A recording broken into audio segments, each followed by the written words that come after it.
అందరికీ నమస్కారం. విజయవాడ వరదలో చంద్రబాబుకు ప్రమాదం. ఈ విషయాన్ని తెలుసుకునే ముందు వీడియో మీరు కంప్లీట్గా చూడండి. అప్పుడే మీకు కంప్లీట్ ఇన్ఫర్మేషన్ ఏంటో అర్థమవుతుంది. అదేవిధంగా చాలామంది వీడియో చూస్తున్నారు కానీ సబ్స్క్రైబ్ చేసుకోవడం మాత్రం మర్చిపోతున్నారు. దయచేసి సబ్స్క్రైబ్ చేసుకోండి. సబ్స్క్రైబ్ చేసుకోవడం వల్ల నేను చేసే ప్రతి ఒక్క అప్డేట్ మీరు ముందుగానే పొందగలుగుతారు. అదేవిధంగా చాలామంది లైక్ చేయడం మర్చిపోతున్నారు. దయచేసి లైక్ చేయండి. లైక్ చేయడం వల్ల ఈ ఇన్ఫర్మేషన్ అనేది మనం చాలామందికి రీచ్ చేసే వాళ్ళు అవుతాం. ఇంకా లేట్ చేయకుండా వీడియోలోకి వెళ్ళిపోతాం. ఫ్రెండ్స్, 4 రోజుల నుంచి విజయవాడలో ఎడతెరపలేని వాన కురవడం వల్ల విజయవాడ అయితే వరద ముంపుకు గురైంది. అదేవిధంగా విజయవాడకు చేరుకొని బుడమేరు అనే వాగులో వరద నీరు ఎక్కువ అవడం వల్ల ఆ బుడమేరు అనే వాగు మొత్తం విజయవాడలోకి అయితే ప్రవహించడం జరిగింది. చాలామందికి అయితే ప్రమాదాలకు గురయ్యారు.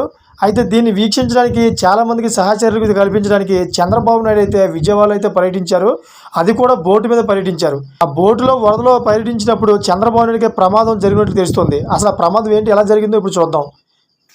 ఫ్రెండ్స్, విజయవాడలో వరద ముంపు ప్రాంతంలో పర్యటిస్తున్న ఏపీ సీఎం చంద్రబాబు నాయుడికి పెను ప్రమాదం తప్పింది.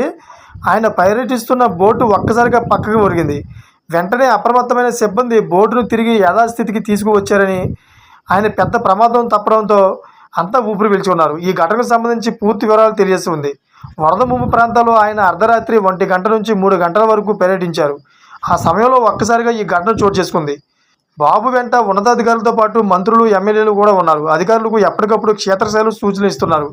చూసారు ఫ్రెండ్స్, ఈ విధంగా అయితే చంద్రబాబు నాయుడికి వరద ప్రాంతంలో పర్యటించిన సమయంలో ప్రమాదం అయితే పొంచుకు వస్తున్నా కానీ దాని నుంచి అయితే త్రుట్లు తప్పించుకోవడానికి తెలుస్తుంది.